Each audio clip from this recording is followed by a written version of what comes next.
Alors, je viens de vous afficher du coup le support que je vais vous projeter pour vous expliquer comment fonctionne le coffre-fort. Est-ce que c'est bon, vous le voyez? Oui, moi je le vois. Super. Alors, avant de commencer, 2 petites informations.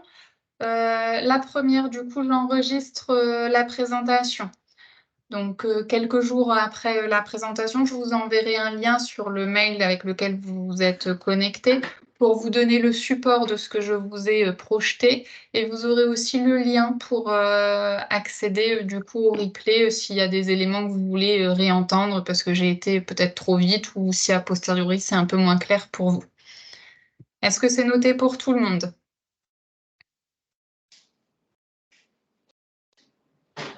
Alors, je me présente, je m'appelle Élodie. Je suis la responsable juridique du cabinet Ensemble. Donc, le cabinet Ensemble, c'est le cabinet qui réalise tous les mois les bulletins de paye pour le compte de vos employeurs. Donc, on a informé vos employeurs que d'ici la fin de l'année, on allait mettre en place ce qu'on appelle un coffre-fort numérique à votre destination. Et donc, l'objectif de ces présentations, c'est de vous expliquer comment vous activez votre coffre-fort personnel et également de vous expliquer les principales fonctionnalités de votre espace. Parce qu'en plus de l'accès à votre bulletin de paye, le site vous offre quelques fonctionnalités. Voilà. À partir du moment où on aura mis en place le coffre-fort pour vous, il faut savoir que votre employeur va arrêter de vous imprimer vos bulletins de paye tous les mois et de vous les remettre papier. La mise à disposition de votre bulletin de paye sur le coffre-fort vaut arrêt de la remise de ces bulletins de paye papier. D'accord? Est-ce que pour l'instant c'est bon pour tout le monde? Oui, c'est bon, oui. Alors, comment ça marche au niveau du coffre-fort? Quand on le met en place, on va créer 2 espaces. Un qui s'appelle Desk RH et ça, c'est un espace qui est dédié à votre employeur parce que sur le même principe que vous, lui, il va avoir un accès où il va retrouver les bulletins de paye de l'ensemble de ses salariés classés mois par mois. Donc ça, c'est ce qu'on appelle Desk RH. C'est le coffre-fort de votre employeur. Vous, quand vous allez vouloir vous connecter, vous allez vous connecter à un site qui s'appelle iDoc Perso et c'est votre coffre-fort à vous en tant que salarié, donc vous ne verrez que vos bulletins de paye à vous, bien évidemment. Ces 2 sites internet sont totalement hermétiques. Je vais vous expliquer après que vous avez des options qui vous sont offertes dans votre espace d'utilisation et qui sont gratuites. Votre employeur, en fait, ne sait pas ce que vous faites avec votre coffre-fort. La seule chose qu'il sait sur votre coffre-fort, c'est que vous avez bien activé votre espace, puisque ça, nous, on a un suivi qui nous permet de dire ce salarié a activé ou n'a pas activé son espace pour qu'on puisse relancer ceux qui ne l'ont pas activé pour s'assurer qu'ils aient accès à leur bulletin de paye. Et la deuxième chose qu'il peut voir, c'est est-ce que votre bulletin de paye du mois donné a bien été transmis sur votre coffre-fort. C'est les 2 seules informations qu'il a sur votre coffre-fort. Après, tout ce que vous faites avec, il n'a pas de visuel dessus. Donc, quelles vont être les optionnalités de votre coffre? La première chose, bien évidemment, c'est d'avoir accès à votre bulletin de paye, sinon tout ça ne sert à rien. À chaque fois qu'on va vous envoyer un bulletin de paye sur votre coffre-fort, vous allez recevoir une notification sur le mail que vous avez paramétré. Donc, vous n'avez pas besoin en fin de mois de vous connecter toutes les 2 heures sur votre coffre-fort pour savoir si votre bulletin de paye est disponible et savoir si vous avez bien eu la prime qu'on vous attend promis. Dès lors que vous avez reçu le mail de notification, c'est que votre bulletin de paye est disponible. Tant que vous n'avez pas reçu le mail de notification, c'est que votre bulletin de paye n'est pas disponible, tout simplement. Donc ça, c'est l'utilisation de base de votre coffre-fort. En plus de ça, le site vous permet d'archiver des documents en plus de vos bulletins de paye sur votre coffre-fort dans la limite de 10 gigas. Alors, c'est tout document que vous souhaitez archiver. Ça peut être, par exemple, vos anciens bulletins de paye, vous pouvez très bien scanner tous vos anciens bulletins de paye et aller les enregistrer dans votre coffre-fort, mais ça peut être aussi des choses qui n'ont strictement rien à voir avec votre activité professionnelle. Ça peut être votre carte d'identité, votre permis de conduire, votre justificatif de domicile. En tout cas, tout document que vous estimez important, que vous souhaitez pouvoir conserver et sécuriser, vous pouvez aller l'enregistrer dessus dans la limite de l'espace de stockage qui vous est offert. Vous avez aussi la possibilité de paramétrer ce qu'on appelle des collecteurs. C'est-à-dire qu'aujourd'hui, vous avez des codes d'accès à différents sites internet, notamment ceux que je vous ai mis là sur l'impression écran, c'est le service des impôts. Et ben, si vous créez, enfin, si vous paramétrez ce collecteur, à chaque fois que vous aurez un nouveau document qui est mis à disposition par le service des impôts sur votre espace personnel impôts.gouv, d'office, ce document va se dupliquer sur votre espace. Ça peut être utile notamment pour les justificatifs de domicile. On sait que votre déclaration d'impôt, c'est un justificatif de domicile qui vaut pour 12 mois. Bon, ça peut être intéressant d'avoir fait le lien pour que d'office, il remonte dedans. Comme ça vous permet, quand vous faites des démarches en ligne, d'avoir un seul et même endroit où vous avez potentiellement tous les documents dont vous allez avoir besoin pour vos démarches en ligne. Mais ça ne fonctionne pas qu'avec ces sites étatiques, hein, ça peut fonctionner aussi avec des sites de e-commerce. Dans la présentation, je crois que je vous ai fait un exemple avec Amazon. Ça fonctionne alors que ce n'est pas un site étatique. C'est-à-dire que dès lors que vous aurez une facture qui remonte sur votre compte Amazon, elle va se dupliquer sur votre coffre-fort.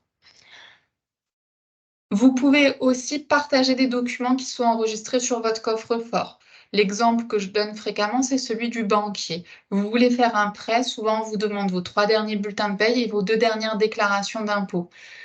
Sur votre coffre-fort, vous pouvez aller mettre l'adresse mail de votre banquier, sélectionner ces documents-là et ça permet à votre banquier d'accéder uniquement à ces documents-là pendant la durée que vous avez définie. Si votre employeur souhaite, en plus du bulletin de paye, dématérialiser par exemple les contrats de travail, les notes de service, les avenants, vous pouvez aussi être amené sur votre espace e-doc à signer électroniquement ce type de document, ce qui remplace du coup les signatures manuscrites. C'est possible. Bon, pour l'instant, j'ai peu d'employeurs qui l'ont fait, mais potentiellement dans le futur, ça peut arriver. Voilà les principales fonctionnalités de votre espace. Qu'est-ce qui est important à savoir aussi, c'est que votre espace, vous y avez accès où que vous soyez, dès lors que vous avez une connexion internet qui fonctionne. C'est-à-dire que vous partez demain en vacances à l'autre bout du monde, si vous connaissez votre identifiant et votre mot de passe et que vous avez une connexion internet, vous pouvez accéder à ce qu'il y a dans votre coffre-fort. J'ai pas de restriction en fonction de l'outil que vous utilisez. C'est-à-dire que vous soyez sur un ordinateur classique, un Mac, une tablette, un téléphone portable, j'ai pas de problème, ça fonctionne. Ce qu'il faut, c'est juste avoir une connexion internet valide. L'autre caractéristique, c'est que votre coffre-fort, vous y avez accès jusqu'à la liquidation de votre pension de retraite. C'est garanti jusqu'à cette date-là. Pourquoi? Parce qu'on nous dit que les bulletins de paye, potentiellement, vous pouvez en avoir besoin quand vous faites votre dossier de liquidation de pension de retraite. Donc, c'est pas parce que dans 2 ans, par exemple, vous quittez l'entreprise qu'on va désactiver votre espace. Bien au contraire, votre espace, vous allez le conserver puisque dans 2 ans, vous n'allez pas partir à la retraite, vous allez juste changer d'employeur. Donc, vous conserverez, quoi qu'il arrive, vos codes d'accès à votre coffre-fort et tout ce que vous avez enregistré dedans, même après votre départ de l'entreprise. Alors, comment ça va se passer? Vous allez recevoir un mail d'activation sur le mail que nous, on nous a communiqué. Donc, en fonction des entreprises, ça peut être soit un mail professionnel, soit ça peut être un mail personnel si on vous a demandé un mail personnel. Peu m'importe ce que j'utilise au début, on va voir que ça n'a pas d'impact. Donc, vous allez recevoir un mail avec un lien qui s'appelle idocperso.fr-activate. Donc, ça, c'est le lien que vous utilisez une seule fois pour activer votre coffre. Quand vous cliquez dessus, vous dites d'accepter les conditions générales d'utilisation du site. Bon, si vous les refusez, ça ne marchera jamais. Il faut les accepter. Et on va vous demander ensuite votre nom, votre prénom et votre code d'activation. Votre code d'activation, il est contenu dans le mail que vous avez reçu. Il est à recopier. C'est ce qui permet au site de bien faire le lien entre ce que nous, on a déclaré et ce que vous activez pour que les dépôts après se passent correctement. Une fois que vous avez mis ça, il va vous demander de compléter votre signalétique. Il vous le demande déjà pour s'assurer qu'il y a une cohérence avec ce que nous, on a enregistré, qu'on est bien sur la même personne. Et ça leur permet aussi, si pour X ou Y raison, dans 3 ans, 4 ans, vous êtes bloqué, en fait, quand vous allez leur faire une demande d'assistance, ils vont vous demander la copie de votre carte d'identité pour pouvoir vous répondre. Donc, ils vont vérifier que les infos qui sont notées sur votre carte d'identité correspondent bien aux infos qui sont notées sur le coffre-fort qu'ils ont. Si, par exemple, ils n'ont pas la même date de naissance, ils vont vous dire, oula, c'est peut-être une usurpation d'identité ou c'est peut-être pas le bon compte. En tout cas, ils vont réfléchir avant de faire quelque chose et de faire droit à votre demande. Donc, ils vont vous demander ces informations de signalétique. Rien d'extraordinaire, mais il faut les compléter. Une fois que vous avez mis votre date de naissance, votre lieu de naissance, on va vous demander une étape où vous devez renseigner votre mail, votre téléphone et votre adresse postale. C'est à cet endroit-là qu'il faut faire attention. C'est pas parce que je vous ai envoyé le lien d'activation sur votre mail professionnel que là, vous devez me mettre votre mail professionnel. Ça n'a aucun lien. Le mail que vous rentrez ici, c'est le mail auquel vous souhaitez que votre coffre-fort soit rattaché. C'est sur ce mail-là que vous allez recevoir vos notifications tous les mois. Et le principe, c'est que quand même le coffre-fort, c'est quand même quelque chose qui vous est personnel et comme je vous le disais, que vous allez conserver même après votre départ de l'entreprise. Donc l'idée, quand même, la logique, c'est de ne pas venir me mettre des adresses mail professionnelles puisque vous avez conscience que le jour où vous quitterez l'entreprise, votre mail professionnel, on va le désactiver. Donc là, si vous m'avez mis un mail professionnel, ça va vous obliger à venir me le changer. Et on verra après, vous pouvez le changer, il n'y a pas de souci. Si vous avez fait l'option de mettre sur votre mail professionnel, je vous montrerai après comment vous pouvez le changer. Et après, on va vous demander un mot de passe et on va vous demander aussi de choisir une question secrète et une réponse à cette question secrète. Ça vous permet cette question secrète et cette réponse. Si jamais pour une ou quelque raison vous avez oublié votre mot de passe, d'aller le régénérer en automatique sans avoir accès au support d'IDOC. Une fois que vous avez fait ça, votre compte est activé. C'est-à-dire que votre employeur, lui, sur son espace, il verra bien que vous avez activé votre coffre-fort et que du coup, que vous êtes en capacité réellement d'accéder à vos bulletins de paye à la fin de chaque mois. La prochaine fois que vous voudrez vous connecter, vous connecterez du coup avec le lien qui s'appelle login, celui que je vous ai mis sur la première diapo, et il vous faudra rentrer votre identifiant, c'est-à-dire votre mail et le mot de passe que vous avez renseigné. Tout en haut, vous voyez s'identifier avec France Connect. Je vais vous montrer aussi tout à l'heure que si vous le souhaitez, vous pouvez l'activer. Ça vous permet, si vous préférez vous connecter avec autre chose que votre identifiant IDOC, de vous connecter avec les identifiants d'un autre site internet qui est référencé. C'est possible si vous l'activez. Par contre, si vous ne l'avez pas activé, vous verrez que ça ne marche pas. Donc ça, c'est la page de présentation quand vous vous connectez. Je vous en ai fait une plus grande impression écran, après elle est mieux. C'est la page de connexion quand vous vous connectez. Vous avez sur le côté un menu à gauche avec différentes options sur lesquelles on va revenir. Et tout sur la grande page, là, en blanc, vous avez entre guillemets les indicateurs de où en est votre coffre-fort. C'est des résumés sur les différentes thématiques. Donc, on voit que là, le salarié, 0 document non lu, c'est-à-dire qu'il a pris connaissance de tous ses bulletins de paye. Il a utilisé 4,45% de son espace de stockage. Il a 0 partage actif. On voit que France Connect, il l'a bien activé. Et on voit qu'il nous a fait des liens avec les collecteurs Amazon, notamment. OK? Ça va pour tout le monde? Si je me mets sur le menu orange sur la gauche, vous avez un petit document. Ça, c'est là où vous allez retrouver tous les bulletins de paye qui vont être déposés par votre employeur. Donc, de facto, vous allez avoir mes employeurs qui vont être créés avec le nom de votre employeur actuel et les bulletins de paye qu'on aura déposés nous dessus. Là, vous voyez que dans le menu, on a créé administratif, banque, course, e-commerce, famille, lettres, etc. Vous pouvez créer autant de catégories que vous voulez. Pour créer une catégorie, vous faites petit plus en haut, ajouter une catégorie. Et dans chaque catégorie, vous pouvez créer, comme là, on a employeur A et employeur B, des dossiers. Donc, il suffit en haut à droite de cliquer sur Nouveau dossier. Une fois que vous avez créé votre nouveau dossier, de cliquer sur Nouveau document pour ajouter des documents. Tous les documents que vous avez ajoutés vous-même, vous pouvez les supprimer. Vous voyez qu'au bout des lignes, à droite, il y a la mention supprimer. Si vous cliquez sur supprimer, ça fonctionnera. Par contre, si vous essayez de supprimer des bulletins de paye que nous, on a déposés, vous verrez qu'il ne se passe rien. C'est normal, c'est une sécurité informatique. En fait, on vous enlève les droits sur ces documents-là parce que c'est des documents que nous-mêmes, on a déposés. Donc, on ne veut pas que vous puissiez les supprimer puisqu'on est censé vous garantir le fait que vous puissiez y avoir accès au moins jusqu'à la liquidation de votre pension de retraite. Est-ce que c'est bon là-dessus? Bon, qui me dit mot consent, je continue alors. Vous avez après en dessous du document un genre de petit triangle non fini. Ça, c'est ce qui vous permet de créer des partages de documents. Donc, vous cliquez sur Nouveau partage qui est dans l'encadré orange. Ça vous ouvre la fenêtre où on vous demande l'adresse mail de votre destinataire. Vous avez un petit curseur orange qui vous permet d'augmenter la durée si vous le déplacez vers la droite. La durée après, elle est convertie en jours. Vous voyez que là, sous le P de partage, ça fait une équivalence de 7 jours. Et après, avec le petit plus sous documents partagés, vous allez sélectionner les documents que vous voulez partager avec un tiers. À la fin, vous faites finaliser le partage et ça envoie à la personne à qui vous avez marqué, à qui vous avez, que vous avez renseigné, un lien pour accéder uniquement aux documents que vous avez sélectionnés.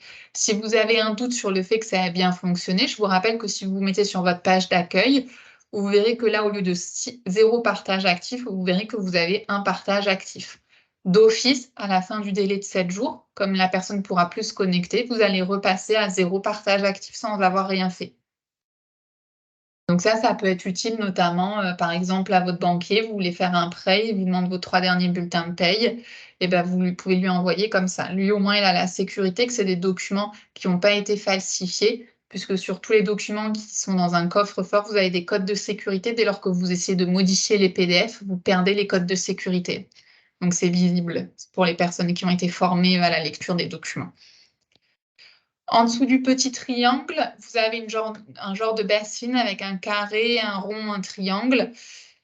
Ça, c'est ce qui vous permet justement de paramétrer les collecteurs. Donc, quand vous voulez ajouter un collecteur, petit bouton orange ajouter un collecteur, vous allez renseigner l'adresse mail du site, l'identifiant de connexion et votre mot de passe de connexion. Et après, une fois que des nouveaux documents seront ajoutés sur ces espaces, d'office, ils vont se dupliquer sur votre coffre-fort. Alors, c'est pas parce qu'un document à 10h01, il est sur Amazon qu'à 10h02, il est déjà sur votre coffre-fort. Il faut que les sites, ils se synchronisent. Donc, vous pouvez avoir quelques minutes de latence entre les deux sites. Quand vous redescendez encore plus en bas, vous avez un petit point d'interrogation. Ça vous permet d'accéder à l'aide en ligne du site. C'est-à-dire que vous êtes bloqué sur l'utilisation du site, il y a quelque chose que vous ne vous souvenez plus comment il faut faire, il n'y a pas de souci, vous avez des fiches qui vous expliquent comment utiliser le site.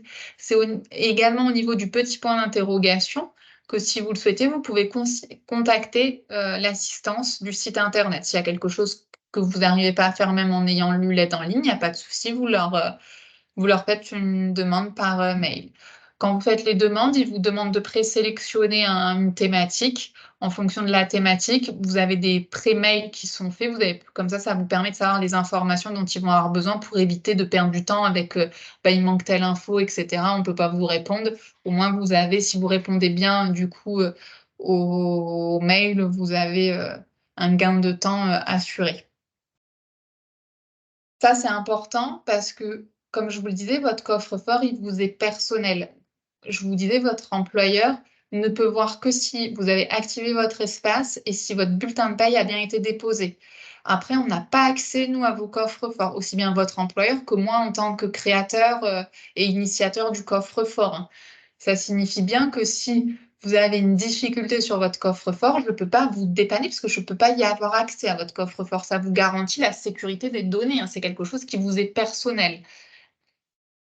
Donc après, si c'est une question générale d'utilisation, si c'est me dire, Madame Barbosa, je ne sais plus comment on fait un partage de documents, effectivement, ça, nous, on est capable de vous répondre parce que c'est de l'utilisation classique du site.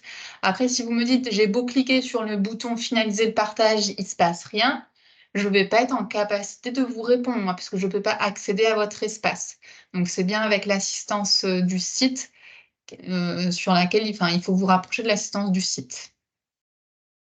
En dessous du petit bouton point d'interrogation, vous avez un petit bonhomme. Là, vous avez des sous-onglets qui apparaissent dans le menu grisé. Vous en avez un premier qui s'appelle Service. Ça vous permet, si vous le souhaitez, d'enregistrer tous vos mots de passe et vos codes de connexion des différents sites Internet que vous avez. Pour les personnes qui ont peut-être encore des petits carnets papier, ça peut être utile, parce que le petit carnet papier, il est à votre maison. Si vous n'êtes pas à votre maison, vous n'y avez pas accès à vos codes. Bon, si vous l'avez enregistré là, l'avantage, c'est que vous pouvez y avoir accès où que vous soyez. Vous avez en dessous accord de dématérialisation avec une petite pastille verte. Ça veut dire que vous avez donné votre accord pour qu'on envoie vos bulletins de paie sur votre coffre-fort. C'est pas parce que vous avez donné votre accord aujourd'hui que votre accord il est irrévocable. Si vous lisez les notes que vos employeurs vous ont remis, on vous dit bien que vous pouvez changer à tout moment votre décision. Donc, vous pouvez le faire en ligne de façon dématérialisée en cliquant sur cette petite bulle verte. Quand vous allez cliquer dessus, on va vous demander de renseigner un code de signature. Le code de signature, c'était ce qui était sur votre mail d'activation, le fameux code que vous avez mis initialement. Bon, on se doute que si c'est dans 3 ans, 4 ans, 5 ans, ce mail-là, vous ne l'ayez peut-être pas conservé. Ce n'est pas dramatique. Juste en dessous, vous avez code de signature oublié. Vous cliquez dessus et ça vous renvoie sur votre boîte mail un nouveau code de signature. D'où l'importance, comme je vous disais, que ce mail soit toujours valide parce que c'est le moyen de communication avec le prestataire du site. Dans paramètres, vous avez différentes informations. Vous avez le fameux vos informations qui est hyper crucial. C'est ce que je vous disais, c'est la mise à jour de votre adresse mail. Ça, s'il y a une chose en sortant de cette réunion qu'il faut retenir, c'est qu'il faut penser à mettre à jour votre adresse mail tout au long de votre vie. On se doute, aujourd'hui, je vous donne un exemple, j'embauche une personne, elle a 18 ans, sa retraite, c'est dans très longtemps quand même aujourd'hui. On se doute que dans tout ce laps de temps, son adresse mail, elle peut évoluer. Donc, il faut que cette personne-là, quand même, si jamais un jour elle change d'adresse mail au cours de sa vie, qu'elle pense à aller mettre à jour son adresse mail. Parce que c'est le seul moyen qu'elle a pour s'assurer que, sans souci, elle puisse à vie accéder du coup à ces informations qui sont sur son coffre-fort. En plus de vos informations, bon, en dessous, vous pouvez changer votre mot de passe si ça vous intéresse, puisque vous voulez le faire évoluer. Et c'est là notamment aussi où vous pouvez activer l'option se connecter avec France Connect. Donc, vous cliquez que vous voulez l'activer, ce qui vous permettra, si vous le souhaitez, c'est un choix, hein, ce n'est pas une obligation, mais en tout cas, ça vous permet quand vous voulez vous connecter, ça vous donne le choix de vous connecter soit avec France Connect, avec un des sites qui est référencé, soit avec vos espaces, enfin avec vos identifiants et mots de passe personnels de IDOC. Ça vous laisse une opportunité de plus. Ça ne vous enlève pas vos codes de connexion IDOC. Donc là, je vous ai juste mis une impression écran d'un mail type hein, quand vous êtes sur le petit point d'interrogation. Vous voyez là, par exemple, j'ai sélectionné le sujet. J'avais un compte d'un précédent employeur et en fait, la fusion, elle ne s'est pas faite correctement. Ça, quand c'est le cas où vous étiez chez un employeur A, vous avez créé un espace IDOC, vous démissionnez, vous allez chez un employeur B, il a aussi IDOC en prestataire. Et quand il va vouloir vous créer votre espace, ça va en avoir créé un deuxième. Les deux espaces ne se sont pas fusionnés en automatique. Et ben, ça peut être un peu bête pour le même prestataire d'avoir deux comptes. Donc là, du coup, on vous dit, si vous voulez fusionner vos deux espaces, si ça n'a pas marché d'office, on vous demande les informations que IDOC va avoir besoin pour fusionner les deux espaces. Est-ce que c'est bon jusque-là? Oui? Votre coffre-fort, il vous sert uniquement à archiver vos bulletins de paye. En tout cas, nous, on n'envoie que les bulletins de paye dessus. Après, tout ce que vous enregistrez en plus, on ne le voit pas. Ça signifie une chose, ça signifie que quand un salarié quitte une entreprise, on lui remet des documents obligatoires. Un solde de tout compte, un certificat de travail, une attestation Pôle emploi notamment. Sur ces documents, j'ai besoin d'une signature de l'employeur. Donc, je vais avoir deux possibilités. Soit je n'ai pas de signature électronique qui a été activée pour votre employeur. Ça signifie que quand vous partez de l'entreprise, votre employeur va vous imprimer ces documents et va vous les remettre papier. Vous ne les retrouverez pas d'office dans votre coffre-fort. Après, comme vous avez de l'espace de stockage qui vous est offert, vous pouvez scanner les documents et aller les enregistrer sur votre coffre-fort. Mais en tout cas, d'office, ils n'y seront pas dessus. Vous ne les retrouverez pas. Soit votre employeur a mis en place la signature électronique des documents et dans ces cas-là, effectivement, sur votre coffre-fort, on va envoyer votre bulletin de paie, mais aussi tous vos documents de fin de contrat, puisque votre employeur, du coup, électroniquement, aura pu les signer et du coup, ils auront une valeur juridique de façon dématérialisée. Est-ce que c'est bon pour vous?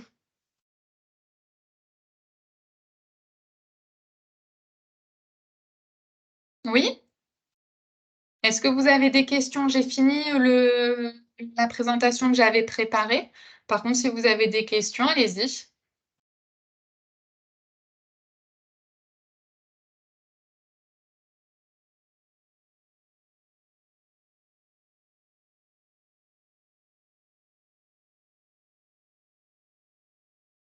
Non, c'est bon?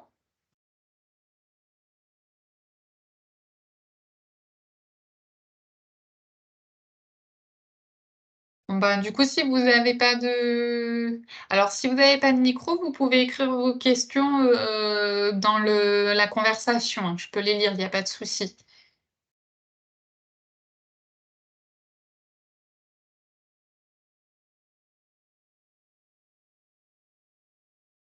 Mais si j'ai pas de questions, ce que je vous propose, c'est qu'on clôture la réunion. Et puis, courant de semaine prochaine, je vous enverrai du coup le lien pour accéder au replay. Je vous enverrai également le support de présentation. Est-ce que ça vous convient? Oui, merci. Bon, bah, je vous souhaite à tous une bonne fin de journée.